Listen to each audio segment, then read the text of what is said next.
Friends, आज translation की अगली क्लास में हम इंट्रोगेटिव सेंटेंस लेकर के उपस्थित हुए हैं। पिछली कक्षाओं में आपने प्रेजेंट इंडेफिनिट टेंस के अफर्मेटिव सेंटेंस तथा निगेटिव सेंटेंस के अनुवाद समझे हैं।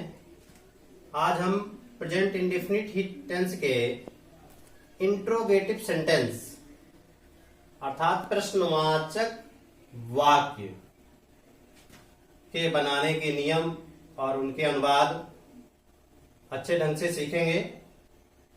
जैसा कि प्रश्नवाचक वाक्य दो तरह के होते हैं। पहला प्रश्नवाचक वाक्य जो क्या से आरंभ होते हैं तथा दूसरे प्रकार का प्रश्नवाचक वाक्य जिन वाक्यों के बीच में क्या, क्यों, कहां, कब, कौन आदि शब्द आते हैं, ऐसे वाक्य दूसरे प्रकार के प्रश्नवाचक वाक्य कहलाते हैं। तो हम दोनों तरह के वाक्यों को हिंदी से अंग्रेजी में अनुवाद बनाने सीखेंगे।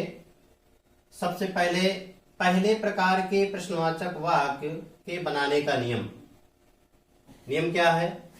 हम सर्वप्रथम सहायक क्रिया अर्थात डू या डज प्लस सब्जेक्ट कर्ता, इसके बाद मुख्य क्रिया की फर्स्ट फॉर्म अर्थात पहली सूरत प्लस ऑब्जेक्ट अर्थात कर्म प्लस एक्स्ट्रा वर्ड्स अन्य शब्द अंत में रखते हैं। अंत में क्वेश्चन मार्क अवश्य लगाएंगे। फॉर एग्जाम्पल, क्या वह अपना घर बेचता है?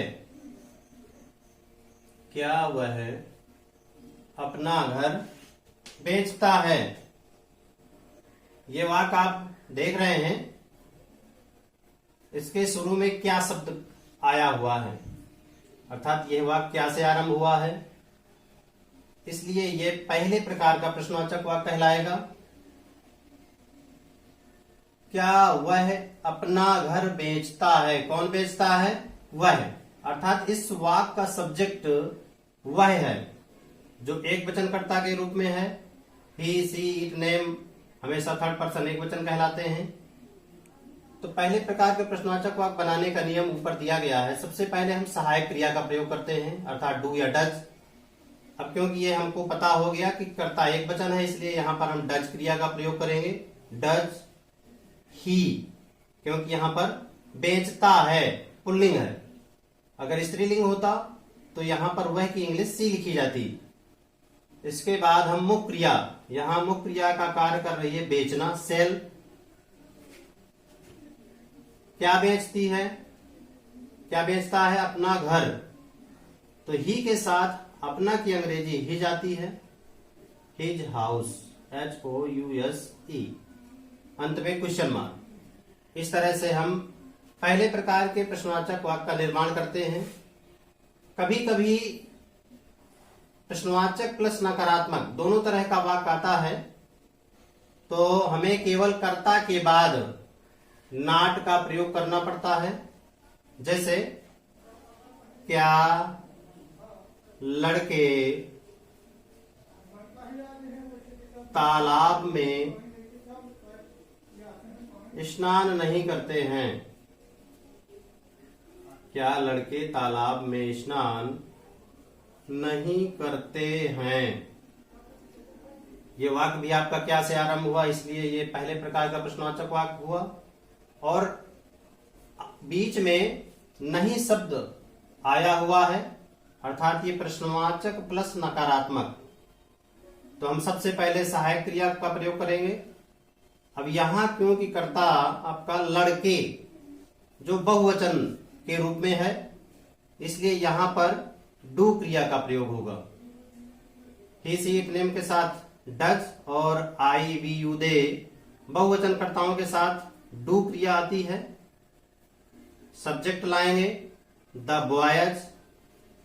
इसके बाद हम नॉट शब्द का प्रयोग करेंगे। स्नान करना यहां पर मुख्य क्रिया है, बाथ, BATHE। तालाब में, इन द पॉन्ड, POND। अंत में क्वेश्चन मार्क। इस तरह से हम पहले प्रकार के प्रश्नवाचक वाक्य को बनाते हैं। अब दूसरे प्रकार के प्रश्नवाचक वाक्य बनाने का नियम समझेंगे। तो पहले प्रकार और दूसरे प्रकार में सिर्फ एक ही परिवर्तन होता है। हम सबसे पहले प्रश्नवाचक शब्द की अंग्रेजी रखते हैं, इसके बाद सारा नियम आपका पहले प्रकार का ही रखा जाता है। अर्थात दूसरे प्रकार के प्रश्नवाचक वाक्य बनाने का नियम होगा, सबसे पहले प्रश्नवाचक शब्द की अंग्रेजी अर्थात क्वेश्चन वर्ड की माने, प्रश्नवाचक शब्द की माने प्लस सहायक क्रिया अर्थात डू या डज, धन कर्ता, धन मुख्य क्रिया की फर्स्ट फॉर्म अर्थात पहली सूरत, धन ऑब्जेक्ट कर्म प्लस अदर वर्ड्स अन्य शब्द, अंत में क्वेश्चन मार्क। तो यहां पर आप देख रहे हैं पहले प्रकार के प्रश्नवाचक वाक्य बनाने के नियम डू या डज से स्टार्ट हुआ अर्थात सहायक क्रिया से। दूसरे प्रकार के प्रश्नवाचक वाक्य बनाने नियम में सबसे पहले हम केवल प्रश्नवाचक शब्द की माने पहले रखते हैं, शेष पहले प्रकार का ही नियम रख दिया जाता है। फॉर एग्जाम्पल, वह मंदिर कब जाती है, वह मंदिर कब जाती है। इस वाक्य में कब शब्द का प्रयोग हुआ है अर्थात ये दूसरे प्रकार का प्रश्नवाचक वाक्य हुआ। तो हम सबसे पहले प्रश्नवाचक शब्द की अंग्रेजी अर्थात व्हेन, उसके बाद सहायक क्रिया डू या डज। तो हम कर्ता देखेंगे, कर्ता यहां पर वह एक वचन है अतः डज क्रिया, जाती है स्त्री जाति का बोध हो रहा है तो यहां पर वह की इंग्लिश सी आएगी, गो टू टेम्पल, यहां पर कर्म के रूप में मंदिर है तो मुख्य क्रिया के बाद हम कर्म की अंग्रेजी लिखते हैं। अगला वाक्य, तुम प्रातःकाल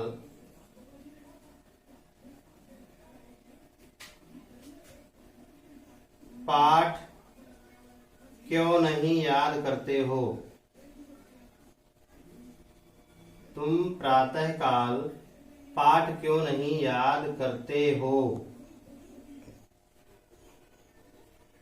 इस वाक्य के बीच में आप देख रहे हैं क्यों शब्द आया हुआ है। तो जिन वाक्यों के बीच में क्या, क्यों, कब, कौन, कहां आदि शब्द आते हैं, ऐसे वाक्य दूसरे प्रकार के प्रश्नवाचक वाक्य कहलाते हैं। तो सबसे पहले हम प्रश्नवाचक शब्द की अंग्रेजी अर्थात व्हाई, व्हाई मीन्स क्यों, इसके बाद सहायक क्रिया डू, क्योंकि कर्ता के रूप में तुम शब्द आया हुआ है जो बहुवचन है तो डू यू, यहां पर नहीं शब्द भी आया है तो कर्ता के बाद नॉट रखते हैं, जैसा कि पहले प्रकार के प्रश्नवाचक वाक्य में बताया गया।